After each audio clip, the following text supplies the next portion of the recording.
വിഴിഞ്ഞത്ത് കൊഴിയാള സാഗര മത്സ്യം വാങ്ങാൻ തുറമുഖത്ത് വലിയ തിരക്കായിരുന്നു. ഇന്നലെ രാവിലെ 10 മണി മുതൽ വിഴിഞ്ഞത്തെത്തിയ ബോട്ടുകളിൽ കൊഴിയാള മത്സ്യം മാത്രമേ ഉണ്ടായിരുന്നുള്ളൂ. കഴിഞ്ഞ ദിവസം രാവിലെ മുതൽ പലരും വിഴിഞ്ഞം ഹാർബറിലേക്ക് ഓടിയെത്തി. കാരണങ്ങൾ രണ്ടായിരുന്നു. പ്രിയപ്പെട്ട മത്സ്യം ഇഷ്ടം പോലെ വാങ്ങാം, വില അല്പം കുറച്ചു കൊടുത്താൽ മതി. വിഴിഞ്ഞത്ത് കൊഴിയാളച്ചാകര എത്തിയതോടെയാണ് ആളുകൾ എത്തിയത്. ടൺ കണക്കിന് കൊഴിയാള മത്സ്യം കരയിലെത്തിയതോടെ ഫിഷ് ലാൻഡിൽ മീനിടാൻ സ്ഥലമില്ലാതായി.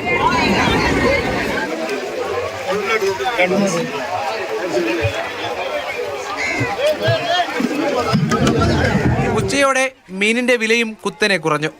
കുട്ടയൊന്നിന് 2000-ൽ നിന്ന് 300-ലേക്കാണ് വില കുറഞ്ഞത്. കൊഴിയാള തേടിയെത്തിയവരിൽ കൂടുതലും കോഴിത്തീറ്റ നിർമ്മാണ മേഖലയിലുള്ളവരായിരുന്നു.